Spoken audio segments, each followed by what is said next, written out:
Have you ever wondered what happens when a country pushes away a community that helped build its economy, culture, and global reputation? Malaysians, known for their resilience, education, multilingual skills, and work ethic, have contributed significantly to nations far beyond their borders.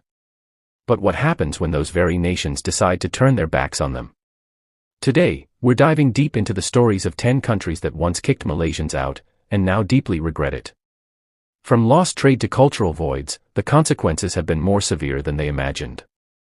This is more than just immigration policy, it's about national identity, diplomacy, and the high cost of exclusion. So, sit back, hit that subscribe button, and join us on this eye-opening journey through the world's biggest diplomatic regrets. Number 10. South Korea. South Korea had been a destination for Malaysian students and workers, especially in the technology and entertainment sectors.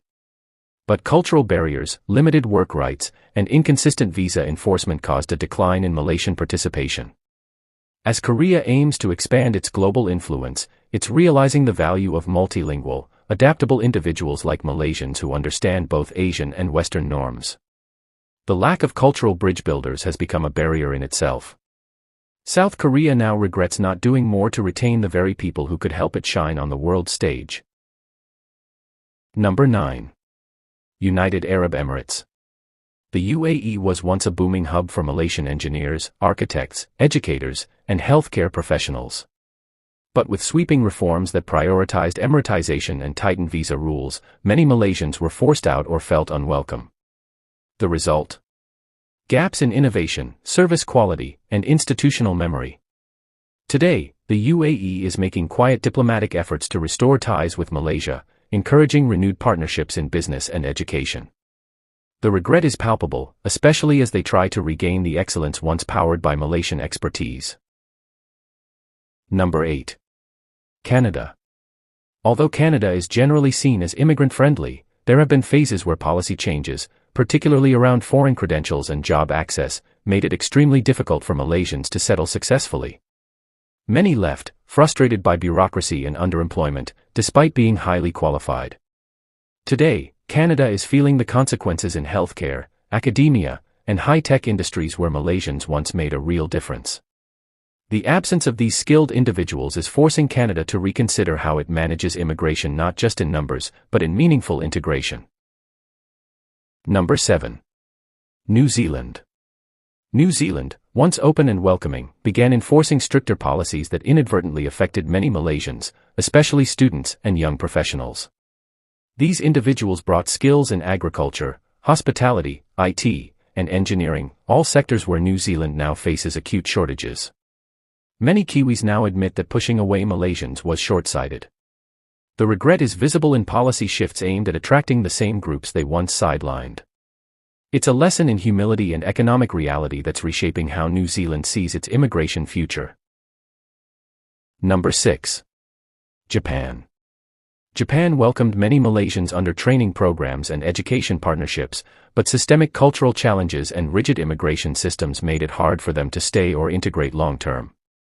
Many Malaysians left disillusioned, taking with them their knowledge of Japanese culture, language, and work discipline. Today, Japan faces an aging population crisis and a lack of bilingual professionals who understand both Japanese and Southeast Asian markets. The missed opportunity in nurturing loyal Malaysian allies has become a point of deep reflection among Japanese policymakers and business leaders. Number 5. United States. In the name of national security and economic protectionism, the U.S. has, at times, made life incredibly hard for Malaysians through stringent visa requirements and slow green card processing. Talented Malaysians in tech, science, and education faced countless hurdles, with many giving up and moving to other countries that appreciated their value. Now, U.S. universities, startups, and hospitals are struggling to fill roles that once saw Malaysians excel. The regret runs deep as the U.S. realizes that its innovation machine cannot function without the global minds it once rejected. Number 4. Saudi Arabia. Saudi Arabia has long relied on foreign workers, including a significant number of skilled and semi-skilled Malaysians. However, Saudization policies aimed at replacing expats with local talent resulted in the mass removal of many foreign workers, including Malaysians. Years later, certain sectors, especially in education, engineering, and hospitality, remain understaffed and underperforming. The kingdom is beginning to grasp that not all foreign workers are equal, and that Malaysians, with their discipline and English proficiency, were among the best. The regret is now manifesting in quiet attempts to attract them back through new recruitment drives and diplomatic overtures. Number 3. Singapore.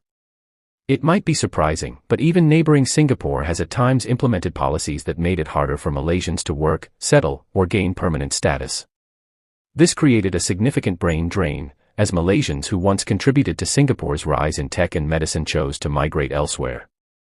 Today, Singapore is seeing the downside of pushing away a workforce that was culturally aligned, skilled, and dependable. The mutual trust that once defined Malaysia-Singapore relations has weakened in areas, and many policymakers are starting to reflect on whether stricter control was worth the long-term loss. Number 2. United Kingdom. The historical ties between Malaysia and the UK go back decades, yet the UK's harsh immigration measures in the past made it difficult for skilled Malaysians to stay or even enter. Post-Brexit Britain is struggling with labour shortages in industries where Malaysians previously excelled, including finance, hospitality, and medicine. Many universities and companies now openly admit they miss the Malaysian talent that once flowed steadily into the country. The UK is realizing that losing Malaysia's best and brightest wasn't just a political move, it was a strategic blunder that continues to affect the country's global standing and economic momentum. Number 1. Australia. Australia once had a complicated relationship with Malaysian migrants, particularly around student visas and work rights. Many Malaysians were drawn to Australia due to its education system and lifestyle, becoming model students and hard-working residents. However, with policy changes and tightened immigration pathways, many Malaysians were forced to leave or were denied opportunities to stay after graduation. Today, Australia faces shortages in critical sectors where Malaysians used to thrive, such as healthcare, education, and tech. The void left behind has made Australian institutions realize how valuable the Malaysian community truly was, not just as workers or students, but as contributors to a multicultural society. Regret isn't just diplomatic, it's deeply human. The decision to exclude is easy, but the cost of regret is far harder to bear. These 10 countries may have once believed that limiting Malaysian presence was necessary or justified, but the ripple effects of that exclusion continue to shape their economies, societies, and global reputations. Malaysians are more than just visitors or workers, they are cultural ambassadors, bridge builders, and vital contributors to a nation's success. The world is waking up to this truth, perhaps a little too late. If you found this story insightful, like, comment your thoughts below, and subscribe to our channel for more eye-opening stories about how immigration, diplomacy, and identity shape the world we live in. Turn on the notification bell so you never miss a story that matters.